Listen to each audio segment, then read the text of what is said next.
오늘은 하나님의 성전에 대해서 같이 생각을 해보겠습니다. 하나님의 성전이 무엇인가? 오늘 사도 바울이 고린도 교회에 너희가 하나님의 성전인 것을 알지 못하느냐 이렇게 말씀하심으로써 고린도 교회 성도들이 들었을 때 하나님의 성전이 과연 무엇이기에 바울 선생님이 우리에게 그와 같은 말을 하는가 궁금해 할 것이고, 그 하나님의 성전에 담겨 있는 여러 가지 의미들을 고린도 교회 성도들은 반드시 깨달아야만 하는 것입니다. 오늘 우리가 그 말씀의 의미들을 생각하면서 과연 하나님의 성전으로서의 나는, 과연 하나님의 성전으로서의 부평 동부 교회는 어떠한 삶을 살아야 하는가 하는 것을 같이 묵상해 보도록 하겠습니다. 하나님의 성전은 개인으로서도 하나님의 성전입니다. 내가 한 성도가 하나님의 성전입니다. 그러면서 동시에 그 성도들이 모인 이 신앙 공동체가 역시 하나님의 성전입니다. 하나님의 성전이라 할 때 우리는 세 가지를 떠올릴 수가 있는데, 그 첫 번째가 하나님의 임재와 만나 주심입니다. 하나님의 임재와 만나 주심. 하나님의 성전의 전신이라 할 수 있는 성막을 생각해 보십시오. 성막을 보면 그 안에 성소가 있죠. 성소가 둘로 나누어져 있습니다. 성소와 지성소. 가장 안쪽에 있는 지성소, 그 안에는 언약궤가 놓여져 있습니다. 언약궤를 덮고 있는 덮개를 가리켜서 시은좌 또는 시은소 또는 속죄소라고 부릅니다. 베풀시, 은혜은, 앉을좌. 하나님께서 그 언약궤의 덮개 위에 임재하셔서 백성들에게 은혜를 베푸신다, 백성들을 만나주신다 라고 하는 의미인 것입니다. 자, 이렇게 볼 때에 먼저 우리가 짚고 넘어갈 것은, 과연 하나님은 그러면 그 시은소에만 계시는가 하는 부분입니다. 다른 곳에는 안 계시는가? 어떻습니까? 우리 하나님은 그런 분이 아니심을 우리는 이미 알고 있죠. 하나님은 무소부재하신 분입니다. 시간과 공간을 뛰어넘어 어디에서나 언제든지 존재하시는 분입니다. 그런 의미에서 시은좌라고 하는 특별한 장소가 하나님께는 굳이 필요치 않습니다.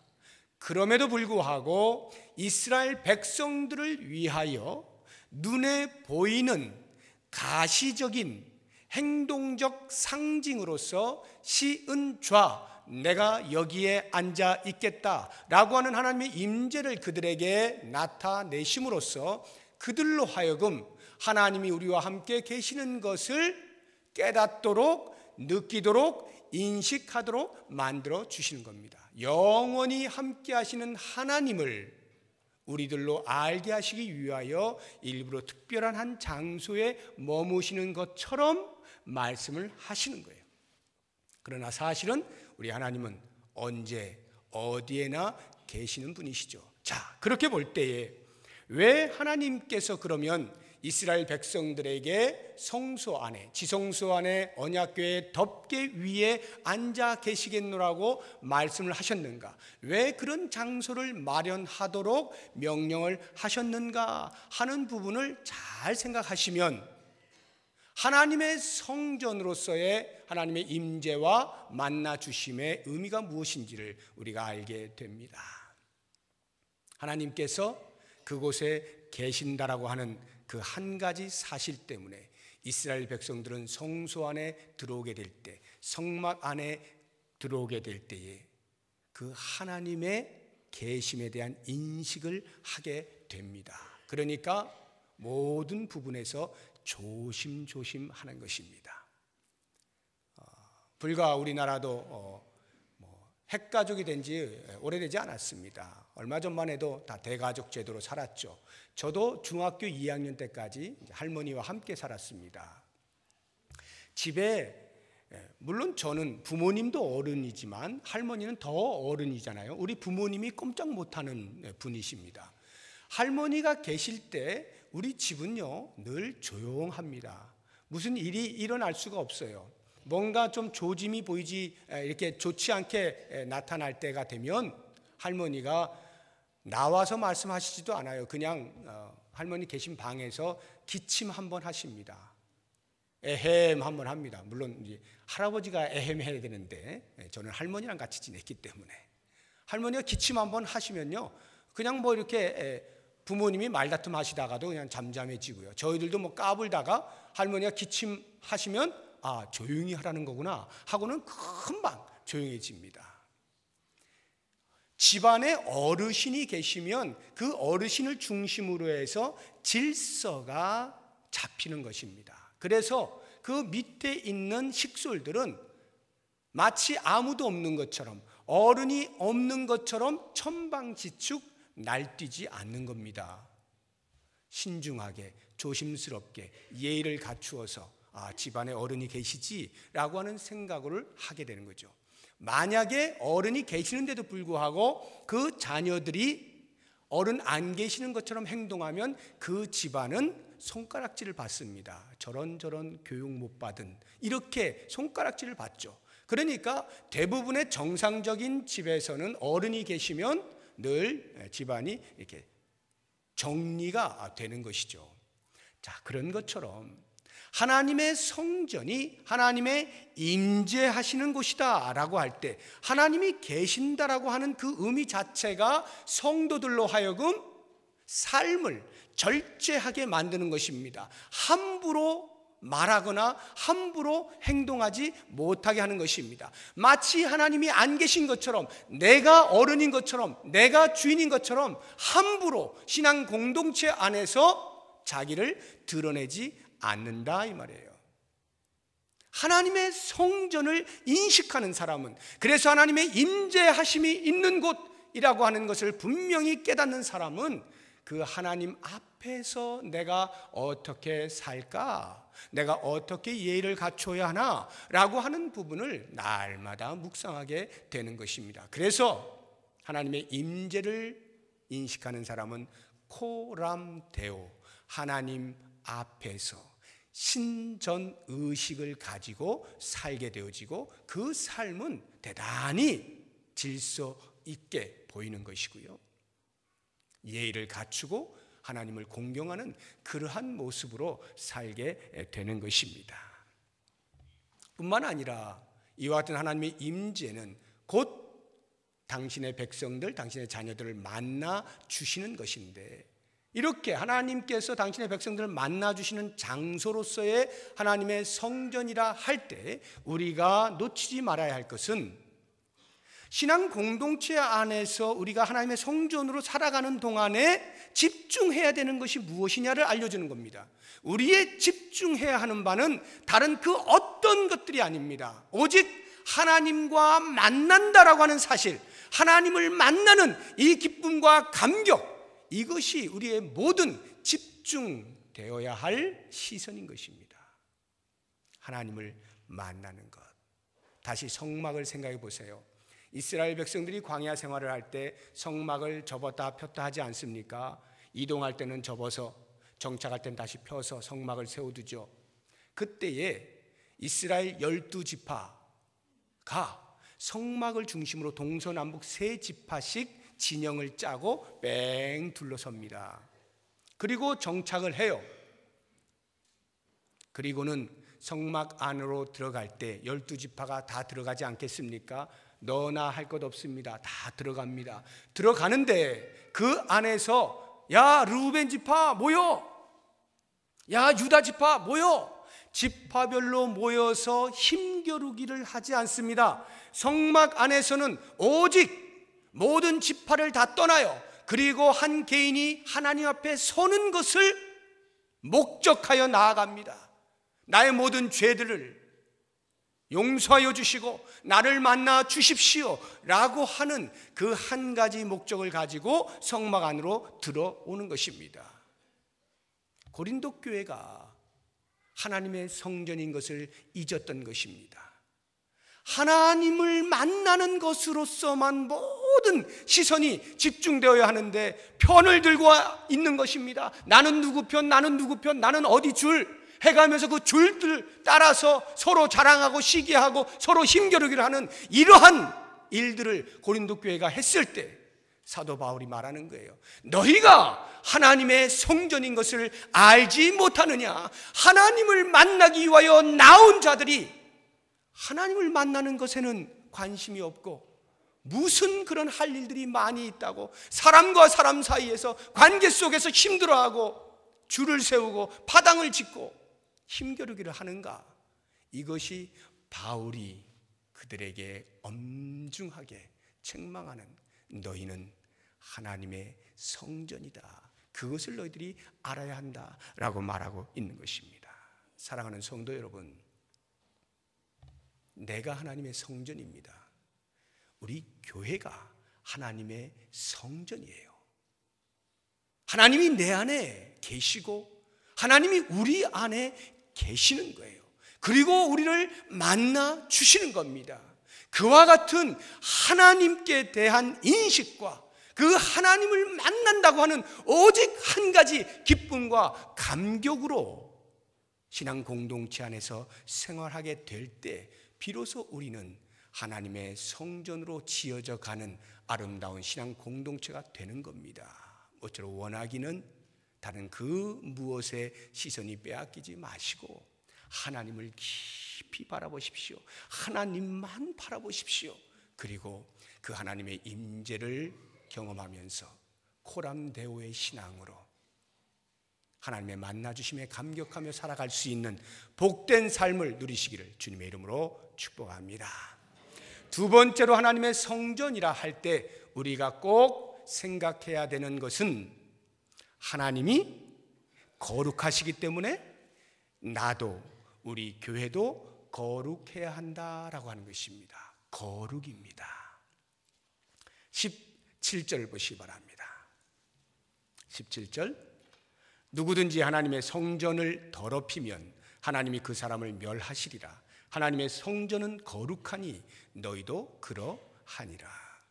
이 거룩이 얼마나 중요하면 하나님께서 너희가 만약 내가 거룩한 것처럼 너희도 거룩하지 아니하면 내가 너희를 멸하겠다라고 말씀하실 만큼 거룩은 하나님의 성전된 우리들에게 반드시 요청되어지는 성품입니다. 하나님의 거룩하심처럼 우리도 거룩해야 한다. 자, 이 거룩이라고 하는 말을 두 가지로 제가 나누어서 말씀드립니다. 하나는 깨끗해야 된다라는 말이에요. 정결해야 한다라는 뜻입니다. 더러워지면 안 됩니다. 죄에 물들어지면 안 됩니다. 깨끗해야 됩니다. 그래서 예수님께서 6월절에 성전에 올라가셨는데 그곳에서 비둘기를 팔고 양을 팔고 돈을 바꾸고 하는 사람들이 있어서 하나님의 집, 하나님의 성전을 더럽히지 않았습니까? 노끈으로 채찍을 만들어서 다 내쫓아 버렸잖아요. 그것은 성전을 물질적으로 가시적으로 깨끗하게 하는 것뿐만이 아니라 영적으로 하나님의 집에서 해야 할 것을 하지 아니하고 더럽히고 있는 너희들은 물러가라. 이것이 채찍의 의미였던 것입니다. 다시 말하면 하나님의 거룩한 성전을 장사하는 집으로 만들어서는 안 된다는 것이고, 하나님을 만나는 만민이 기도하는 집인 하나님의 성전을 도둑의 소굴로 만들어서는 안 된다라고 하는 것입니다. 깨끗해야 돼요. 다시 성막을 생각해 보십시오. 성소에 가기까지에 거쳐야 할 곳이 있습니다. 두 군데가 있죠. 제일 처음에는 번제단이 있고요, 그 다음에 물두멍이 있습니다. 번제단에서 내 모든 죄를 다 사하여 주옵소서 희생 제사를 드립니다. 그리고 물두멍에 가서 손발을 깨끗이 씻어 정결하다라고 하는 표식을 내는 것입니다. 전부 다 깨끗함을 위하여 존재하는 거예요. 그리고 나서야 성소로 들어갈 수가 있어요. 깨끗해야 돼요. 이스라엘 백성들이 그 깨끗한 삶을 살지 못했을 때 하나님의 마음은 찢어지는 것 같았어요. 당신의 거룩을 드러내지 못하는 이스라엘 백성들을 보고 애통해 하셨습니다. 그래서 이사야 선지자 입을 통하여서 이렇게 책망하는 거예요. 우리 같이 한번 찾아봅니다. 이사야서 1장입니다. 이사야서 1장. 우리 어르신들은 성경을 찾으기 힘드시니까 위에 자막을 보시면, 화면에 보시면 자막이 나옵니다. 이사야서 1장 2절에서 4절까지의 말씀. 우리 젊으신 분들은 성경을 찾으십시오. 원래 제가 성경을 늘 이렇게 같이 보고 찾게 하기 위해서 자막을 사용하지 않았던 것인데, 또 우리 어르신들은 너무 힘드시니까 자막을 띄워드리는데, 우리 젊은 분들은 어떻게든 성경을 찾아서 같이 눈으로 직접 확인하고 그렇게 하는 것이 중요합니다. 자, 이사야서 1장 2절에서 4절 같이 읽습니다. 하늘이여 들으라, 땅이여 귀를 기울이라. 여호와께서 말씀하시기를 내가 자식을 양육하였거늘 그들이 나를 거역하였도다. 소는 그 임자를 알고 나귀는 그 주인의 구유를 알건만은 이스라엘은 알지 못하고 나의 백성은 깨닫지 못하는도다 하셨도다. 슬프다 범죄한 나라요, 허물진 백성이요, 행악의 종자요, 행위가 부패한 자식이로다. 그들이 여호와를 버리며 이스라엘의 거룩하신 이를 만홀히 여겨 멀리하고 물러갔도다. 이것이 하나님의 애통하는 마음이에요. 이스라엘의 거룩하신 이 여호와 하나님을 만홀히 여기고 부패하고 부정하고 범죄하고 행악하는 이스라엘 백성들에게 대하여 하나님께서는 어찌 너희가 나의 거룩을 버리고 이렇게 범죄할 수가 있는가 하고 가슴을 찢으시는 소리가 바로 이사야의 입을 통하여서 우리에게 들려지고 있는 것입니다. 그렇습니다. 내가 하나님의 성전이라면, 우리 교회가 하나님의 성전이라면 하나님의 거룩하심처럼 깨끗해야 됩니다. 정결해야 됩니다. 흠이 없어야 합니다. 언제든지 물두멍에서 손과 발을 씻을 수 있는 우리의 삶에 대한 죄의 회개가 끊임없이 일어나는 것, 이것이 거룩입니다. 거룩의 또 다른 하나의 의미를 보자고 하면 약간 다릅니다. 비슷하지만 다른 의미인데 청결의 의미가 아니라 성별의 의미입니다. 성별, 거룩한 구별. 거룩이란 거룩한 구별, 구별됨을 의미하는 것입니다. 무엇으로부터의 구별입니까?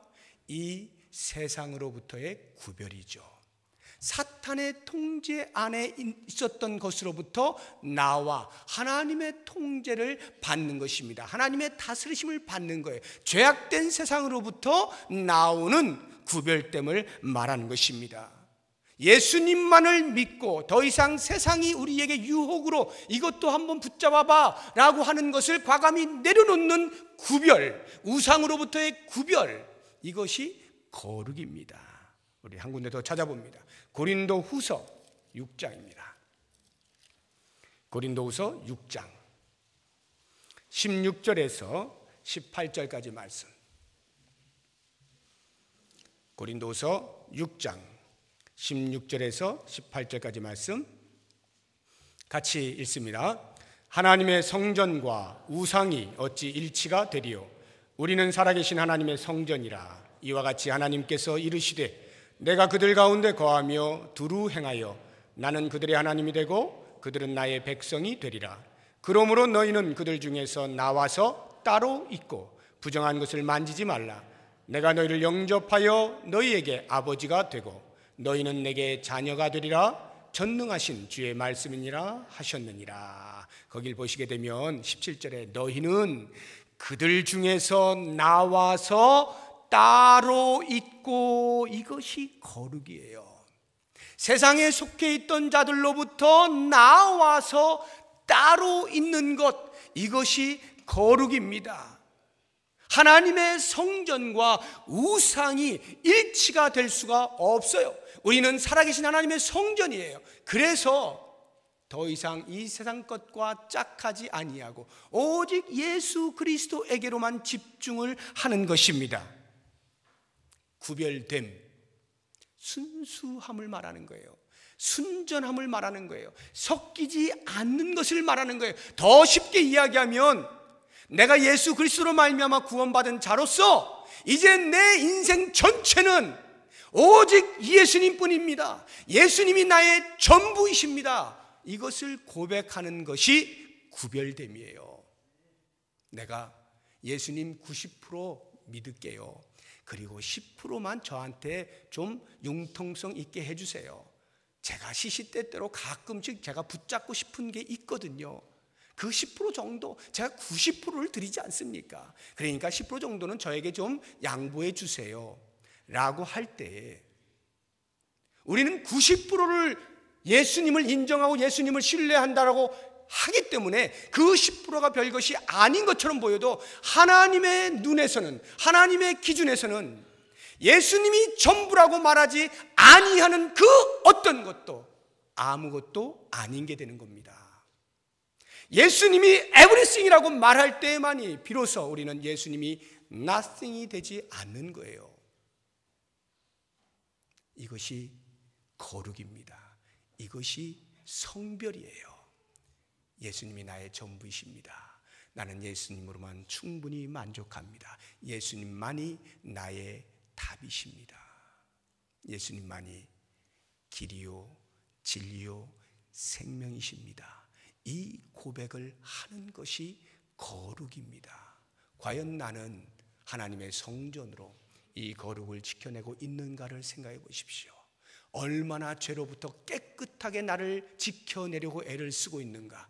얼마나 이 세상의 문화로부터, 이 세상의 유혹으로부터, 사탄의 갖가지 위협과 유혹들로부터 나를 지켜내고 구별된 자로서의 삶을 살기로 발버둥을 치는가. 얼마나 나는 이 땅을 사는 동안에 수도 없이 돈이 최고라고 말을 하고 명예가 최고라고 말을 하고 권력이 있어야 산다라고 말을 하는 이 세상 속에서 나는 오직 예수님으로 산다라고 말을 할 수 있는가. 나는 예수님이 나의 인생의 전부라고 말을 할 수 있는가.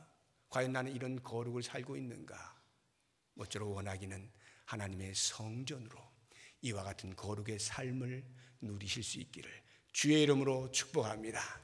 마지막 세 번째로, 하나님의 성전이라 할 때 우리가 꼭 떠올려야 하는 이 한 가지, 잊으시면 안 되는 것이 영광입니다. 하나님의 영광. 하나님께서 임재하십니다. 그 자리는 곧 영광입니다. 왜냐하면 하나님이 영광이시기 때문에 그래요. 하나님이 영광이시니까 하나님이 계신 그곳이 곧 영광으로 충만할 수밖에 없는 거예요. 요한계시록에 보게 되면 천국을 이렇게 이야기하고 있습니다. 그 성에는 해와 달의 비침이 쓸데없고, 왜냐하면 하나님의 영광이 비추고 있기 때문이다, 이렇게 말씀하거든요. 요한계시록 21장 23절입니다. 여러분, 천국은 해와 달이 필요 없대요. 왜? 하나님의 영광의 충만이 해와 달보다 훨씬 찬란하게 빛나기 때문에 해, 달이 필요 없는 곳이에요. 그러면 천국만 그러겠어요? 왜 천국이 그렇다라고 말을 하겠어요? 하나님의 영광의 광채가 그렇다는 말 아니겠습니까? 그러면 그 하나님의 영광이 하나님이 임재하여 계신 그곳에 언제나 있는 것이죠. 하나님의 성전이 하나님이 계신 곳이라고 한다면 그곳은 반드시 하나님의 영광으로 충만할 수밖에 없는 거예요. 하나님의 성전은 하나님의 영광으로 가득할 수밖에 없는 것입니다. 바로 이와 같은 하나님의 영광으로 충만한 하나님의 성전을 우리가 인식하게 될 때 과연 그 안에 있는 우리는 어떠한 태도로 살게 될까? 이것을 에스겔 선지자의 입을 통해서 우리 같이 한번 들어보도록 하겠습니다. 에스겔서 43장을 찾아보시기 바랍니다. 에스겔서 43장